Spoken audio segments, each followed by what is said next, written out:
Hello everyone आदर्श classes YouTube channel को आपण मानक स्वागत।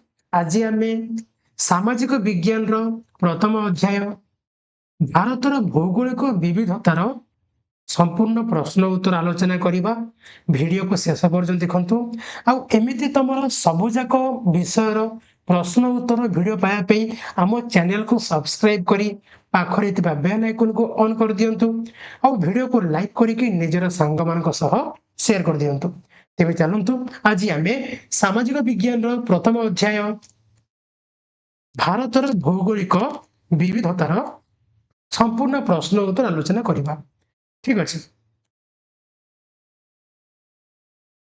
देख तमर प्रथम क्वेश्चन कहिछि तुम मतरे भारतर दुईटी गुरुत्वपूर्ण भौगोलिक वैशिष्ट्य कौन सेगुड़िक गुरुत्वपूर्ण बोली तमे काहेकि भावुच।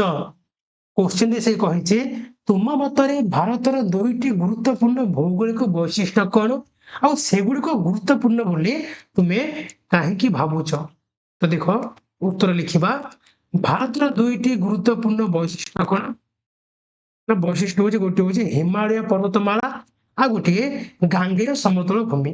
तो एमाने मुख्य वैशिष्ट्य कहीं एते गुरुत्वपूर्ण कहीं कहीं ना यह भारतर उत्तर सीमा को सुरक्षा दिए एवं गंगा ब्रह्मपुत्र पड़ी बड़ नदीर उत्स होको एशियार जल भंडार बोली कहुए।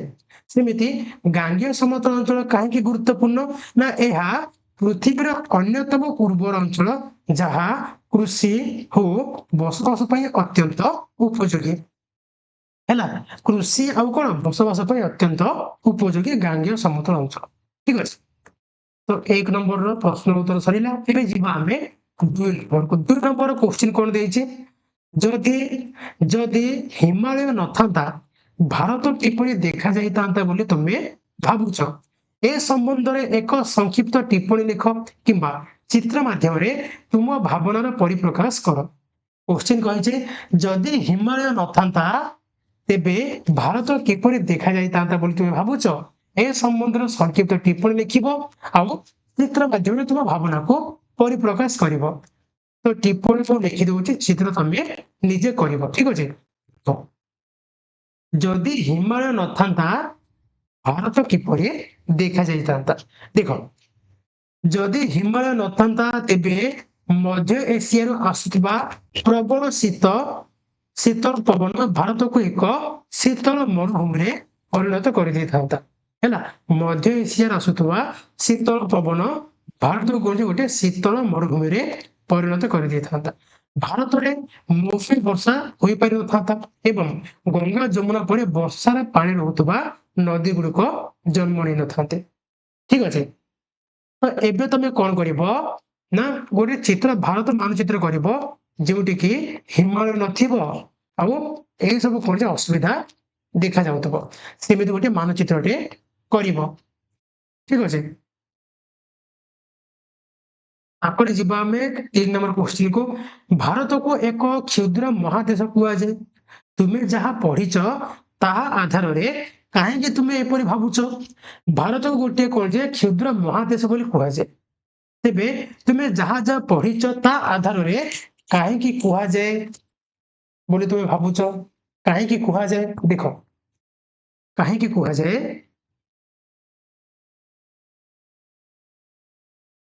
देखो भारत रे एक महादेश थिबा भारत रे कौन जे एक महादेश रे थिबा समस्त भौगोलिक विविधता देखिया को मिले। एठारे बर्फावृत पहाड़ विस्तीर्ण मरुभूमि उर्वर समतल भूमि मालभूमि एवं दीर्घ उपकूल रही विभिन्न प्रकार जलवायु और प्राकृतिक परिवेश जो भारत को एक क्षुद्र महादेश बोली कहुए। माने गोटे महादेश रे जहाँ जहाँ सब विविधता देखिया मिले आम भारत मध्य कौन से सब देखिया मिले से भारत कौन गोटे क्षुद्र महादेश बोली कहुए। ठीक अच्छे। नेक्स्ट क्वेश्चन ओडिशार जेकोसी गोटे नदीर उत्पत्ति स्थल समुद्र मिशा पर्यंत अनुसरण कर लोक माने नदी को कि उपाय व्यवहार करें ताहा श्रेणी आलोचना कर। क्वेश्चन कहिछे ओडिशार कौन से गोटे नदीर उत्पत्ति स्थल ସମୁଦ୍ରରେ ମିଶିବା ପର୍ଯ୍ୟନ୍ତ ତାକୁ ଅନୁସରଣ କର ଆଉ ଲୋକମାନେ ନଦୀ ଜଳକୁ ବା ନଦୀକୁ କେଉଁ କେଉଁ ଉପାୟରେ ବ୍ୟବହାର କରିପାରିବେ ତାହା ଶ୍ରେଣୀରେ ଆଲୋଚନା କର। ଦେଖ ଓଡିଶାର ଯେକୌଣସି ଗୋଟିଏ ନଦୀ ମନେକର ଧରାଯାଉ ମହାନଦୀ। ତ ମହାନଦୀ ଲୋକମାନେ କଣ ଯେ ନା ଲୋକମାନେ ଏହାକୁ ବିଭିନ୍ନ ଉପାୟରେ ବ୍ୟବହାର କରନ୍ତି। ପାନୀୟ ଜଳ, ଗୃହ କାର୍ଯ୍ୟ ହେଲା, ହୀରାକୁଦ ପରି ବନ୍ଧ ମାଧ୍ୟମରେ କୃଷି ପାଇଁ ଜଳସେଚନ ଏବଂ ବିଦ୍ୟୁତ ଶକ୍ତି ଉତ୍ପାଦନ ପାଇଁ ହେଲା, ଆଉ କଣ ମାଛ ଧରି ଜୀବିକା ନିର୍ବାହ ଏବଂ ଜଳପଥରେ ପରିବହନ ପାଇଁ ମହାନଦୀ କଣ ଲୋକମାନେ এই ସବୁ କାମରେ ବ୍ୟବହାର କରିପାରିବେ।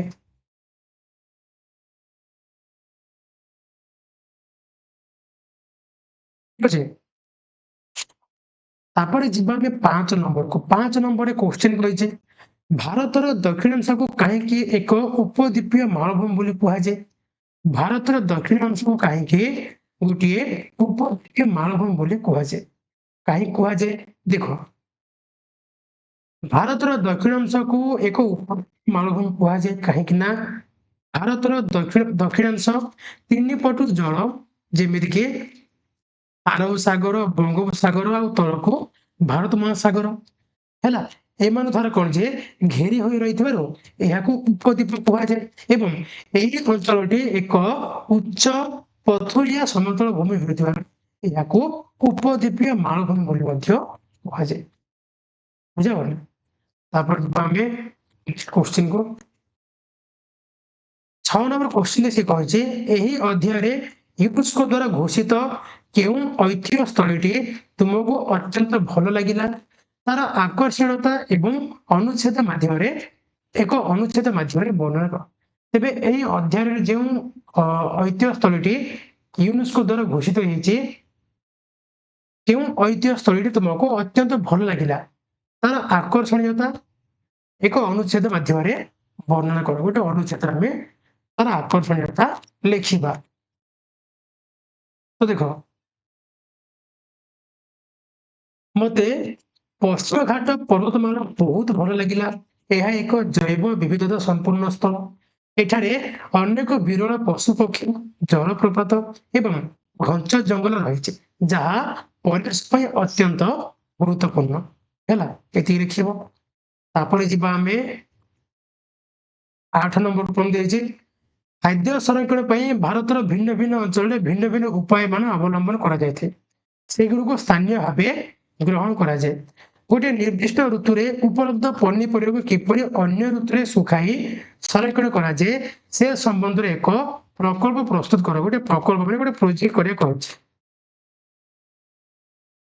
ହେଲା, ଏମିତି ଆମେ ଗୋଟେ ନିର୍ଦ୍ଦିଷ୍ଟ ଋତୁରେ ଉପଲବ୍ଧ ପନିପରିବାକୁ ଶୁଖାଇକି ସଂରକ୍ଷଣ କରିପାରିବା ସେ ସମ୍ବନ୍ଧରେ ଗୋଟେ ପ୍ରୋଜେକ୍ଟ ତମେ ତିଆରି କରିବ ହେଲା। ପ୍ରୋଜେକ୍ଟ ତମେ ନିଜେ ବନିଥିବ। ତାପରେ ଯିବା ଆମେ 9 ନମ୍ବରକୁ। 9 ନମ୍ବରରେ କ୍ୱେଶ୍ଚିନ୍ କଣ ଦେଇଛି ଲାଷ୍ଟ ନମ୍ବର କଣ କହିଛି ଦେଖ ବହୁ ବିଭିନ୍ନାଞ୍ଚଳ ପର୍ବତ, ମରୁଭୂମି, ସମତଳ ଭୂମି, ଉପକୂଳ ସତ୍ତ୍ୱେ ଭାରତ ଗୋଟିଏ ଦେଶ ହୋଇ ରହିଛି। ଭୂଗୋଳ ଭାରତୀୟ ମାନଙ୍କୁ ଗୋଟିଏ ସୂତ୍ରରେ ଏକତ୍ର କରିବାରେ କିପରି ସାହାଯ୍ୟ କରିଛି? ତେବେ ଭୂଗୋଳ ଭାରତୀୟ ମାନଙ୍କୁ ଗୋଟିଏ ସୂତ୍ରରେ ଏକତ୍ର କରିବାରେ କିପରି ସାହାଯ୍ୟ କରିଛି? ଦେଖ 8 ନମ୍ବର क्वेश्चन को ତମେ ତମ ଶ୍ରେଣୀ ଶିକ୍ଷକଙ୍କ ସହ କଥା ହେଇକି ତମେ ୟା ଉପରେ ଗୋଟେ ପ୍ରୋଜେକ୍ଟ ବନେଇବ ହେଲା, କେବଳ ବନେଇବ ପ୍ରୋଜେକ୍ଟ ବନେଇବ, ଠିକ ଅଛି। ତ ଏବେ ଯିବା ଆମେ 9 ନମ୍ବର ଆନ୍ସର ଦେଖିବା। ଦେଖ ଭାରତର ଭୌଗୋଳିକ ବିବିଧତା ସତ୍ତ୍ୱେ ନଦୀ ଗୁଡ଼ିକ ବିଭିନ୍ନ ରାଜ୍ୟକୁ ଯୋଡ଼ନ୍ତି। ହିମାଳୟ ସମଗ୍ର ଦେଶ ପାଇଁ ଏକ ସୁରକ୍ଷା କବଚ ପରି କାମ କରେ। ବିଭିନ୍ନ ଅଞ୍ଚଳର ଲୋକମାନେ ଖାଦ୍ୟ ଶସ୍ୟ ଓ ସମ୍ବଳ ପାଇଁ ପରସ୍ପର ଉପରେ ନିର୍ଭର କରନ୍ତି ଯାହା ଆମକୁ ଏକ ଭାରତୀୟ ଭାବେ ଏକତ୍ରିତ କରିଛି ହେଲା। ତ ଭାରତୀୟ ନଦୀ ଗୁଡ଼ିକ ବିଭିନ୍ନ ରାଜ୍ୟକୁ ଯୋଡ଼ନ୍ତି ହେଲା। ହିମାଳୟ ସମଗ୍ର ଦେଶ ପାଇଁ ଏକ ସୁରକ୍ଷା କବଚ ପରି କାମ କରେ ଆଉ ବିଭିନ୍ନ ଅଞ୍ଚଳର ଲୋକମାନେ ଖାଦ୍ୟ ଶସ୍ୟ ସମ୍ବଳ ପାଇଁ ପରସ୍ପର ଉପରେ ନିର୍ଭରଶୀଳ ହୋଇଥାନ୍ତି ଯାହାକି ଆମକୁ ଏକ ଭାରତୀୟ ଭାବେ ଏକତ୍ରିତ କରିଥାଏ, ଠିକ ଅଛି। तो तुम सामाजिक विज्ञान प्रथम पाठ भारत भौगोलिक विविधतार संपूर्ण प्रश्न उत्तर आम आलोचना कर सारे 1 नंबर 9 नंबर पर्यंत समस्त प्रश्न उत्तर आलोचना कर सारे ठीक अच्छे आशा करुचे भिडटी निश्चय रूपे भल लगी जदि कौन से प्रश्न उत्तर बुझा पड़ानी तेरे कमेंट सेक्शन निहाती जनइबे ओके